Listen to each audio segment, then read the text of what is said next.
If you have applied to enroll your child into grade 1 or grade 8 next year, by now you should have been informed which schools have places available. It was through the WCED's online application process. Some parents fortunate to receive the news that there are more than one schools that have accepted their child. Others may have received one positive response, with the rest being unsuccessful. But there may also, and there are families, we have no positive response and have had a negative result for all the schools that they have applied to. So they are hoping that those families who have more than one space made available to them makes a decision to choose soon. Bronagh Hammond speaks for the Western Cape Education Department. Good morning, Bronagh.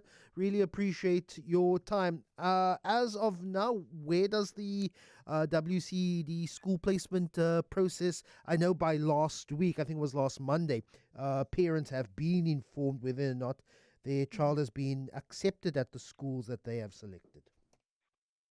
Hey, yeah, thanks, Lester. Good morning. We right now at the process of parents, having found out what the application status is, whether it's been successful or they're in a waiting period. And I know it's very stressful for many parents. We understand that. But, we had 44,000 learners in grade R1 and 8 that were double parked, what we call double parked, which is learners that have been successful at more than one school. So up until the 17th of July, where are we, June? Up until the 17th of June, they're allowed to actually choose which school they would like to apply to in terms of, accept in terms of those successful applications. And we are encouraging those parents who have had more than one successful application to make that decision as soon as possible. But from the 18th of June, we will then choose, in terms of the automatic system, their first school of choice, so that we allow for those other places to open up for those that haven't been accepted into school to then get offered places. So about 2 weeks for parents to decide where they want their children to go if they have been accepted at more than one school. Yes, yeah, correct. It does mean, it means that for 2 weeks, parents who are waiting on word, it could be a little bit of a stressful time. And I know that people calculate distance versus school fees versus all sorts of parameters. But 2 weeks is a very, very long time for some person who's waiting to hear whether there will be an opening available. It does feel like a long time. I agree. I also wish it was sooner. But we've seen even changes in the system already. So we had 44,000 learners that were double parked. And that is now reduced to 26,000. It is from Friday. So it's even less than that now. And so currently, as of Friday, with the 26,000 that were double parked, we have 36,000 places available in those three grades. So we've already seen parents getting phone calls. I've had friends who were panicking, and then now they've already received phone calls from schools that they've been on the waiting list for. So there's movement happening in the system. We would like that movement to happen even quicker. So that's why we are appealing, and thank you for having the opportunity to say to those parents, please make that decision sooner rather than later, because it does allow for those other parents to get places and also ease their stress levels. If parents don't make their decision, then the system then makes that decision on their behalf. What criteria is then used to then choose on behalf of the parent? So yeah, when you're making your application, you've got a list of 10 places you can choose up to. You might only choose 5 schools, but we've asked you to do that in terms of order of preference. So that is why we're giving that this time now for those parents to actually, they may have changed their mind, but this is your opportunity to change your mind. If you now decided, you've chosen 3 schools, you've been accepted to 2, one is number 1 and one is number 3, but actually now you've changed your mind and you actually would like your child to go to the school that you've listed as number 3, this is your opportunity to make that choice and to make that change. But after the 17th of June, we will then choose, the system will automate it so that the school that is on top in terms of your list will be the school of choice, and that's the school that you'll be accepted to, allowing for number 3 to fall away and be open up to someone else. I hope this line holds, because this conversation has prompted many a question from a listener. Nick asks, how does an applicant get rejected from all three choices of schools? Very simply, there's schools, you're competing against many, many other parents for, places at schools. The reality is that some schools are more popular than others, and you can see, when the parent writes and says, "I've got, unsuccessful applications at 6 schools," and they say they're from Mitchell's Plain, you can almost, predict which schools that they've actually applied to, and those are the schools that other thousands of other parents are applying to as well. But, as I said, you have these 44,000, let's say grade 8. Currently now we've got 14,000 grade 8s that are double parked. And, they might have been as successful in, let's say, if we're talking about Mitchell's Plain, they could have been successful at Oval North, they could have been successful at Mondale, they could have been successful at Spine Road. And they'll make that choice, or the system will automate it on this 18th. And then those other 2 schools will fall away, allowing for other applicants to get a chance. Yeah. So there is so much opportunities, and I think parents need to realize also that, some schools are getting 4,000 applications for 120 spaces. So it really is a competitive world in terms of the schooling world, but it does kind of peter out over these next few weeks and certainly in the next 2 months. It's a game of patience, and it's not easy. I can understand that myself. But it does. There are opportunities available for parents. And just to clarify, Bronagh, while it is a WCED system and a system that is also run in other provinces, it is up to the school to decide. So the WCED in the initial application review process, that is a decision that is left up to the schools and not to the provincial department. Oh, thank you for raising that, Leslie. Yeah, we get a lot of the brunt of the criticism, but you know what? It is the South Schools Act clearly states, that the admission policy is determined by the school governing body.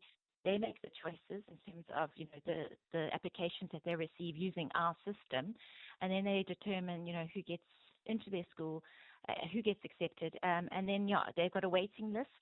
And then when parents decline, or the system shows that the child has declined because they've been double parked and they've accepted at another school, then they go back onto their system, look at their waiting list, and then they are the ones that will decide who to call next, not the WCD. So while many parents out there are looking at us for answers, why haven't we been accepted into school? You need to also look at the school governing body's admission policy of each school, because that also differs as well. Many parents are living opposite a road of a school and they haven't read the school admission policy. There might be criteria in there that they actually won't be accepted to the school. Maybe it's a maths school. Maybe they needed to do an entrance exam if it's a focus school such as that. Or, there's also siblings. Many schools choose siblings, in terms of admission criteria. And that can take up a lot of spaces. You have some years where you have many siblings in the cohort, and it can take up to 80% of that year's intake. So that's important to one of the listeners here that says that I live closer to a school in Edgemead, but we fall under Boertesig, but my child somehow is not having any place in Edgemead. It does not necessarily mean that geography or distance becomes the main criteria. It becomes other criteria. It could be marks. It could be what extramurals. It could be where there are siblings already at that school. It's not necessarily just geography. No, not at all. Like, I know that my daughter's school, they put in distance as one of their criteria, but it's not as a bigger thing at my son's school. So you have to look at the admission policy and see what the criteria is.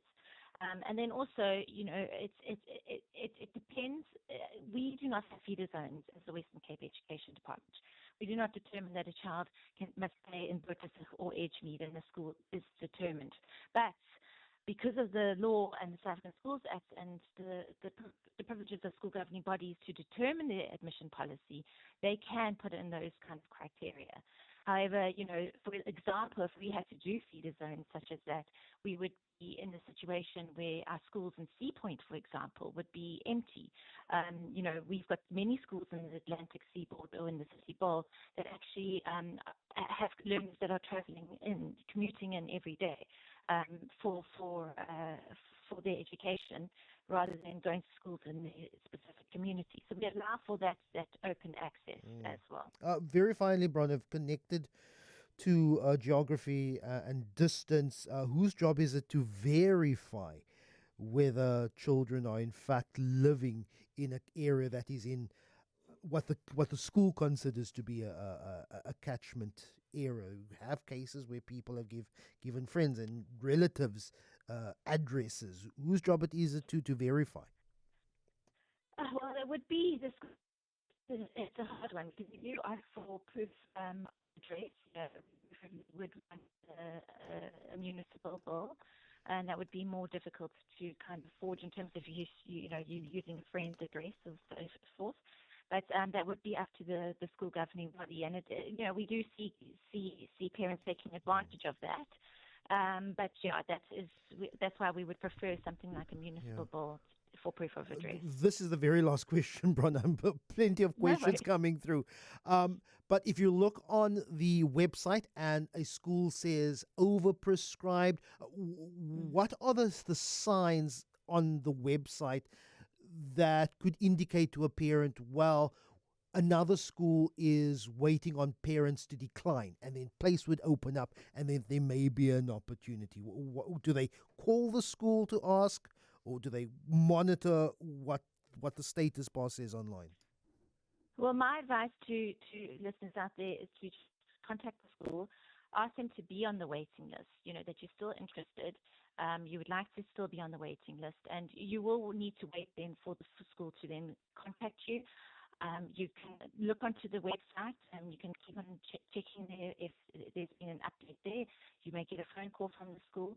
The big thing that we want to say to parents is if your contact details have changed since the date that you actually applied up until now, please contact the department on 0861 819 919, and we will update your details for you, because that is important. You do not want to miss that very important call. And that call could, really change, the trajectory of your child. So really, please ensure that your contact details are there. We've had many parents, school administrators, spending hours and hours trying to contact parents and being unsuccessful, and it can be problematic down the line. Bronagh Hammond speaks for the WCED. What's your experience as a parent? Have your child be in place? Or are you still on the waiting list? And if you are those parents who maybe have 4, 5, 6 schools all saying, yes, you need to make a decision soon, not just for your peace of mind, but for other parents as well.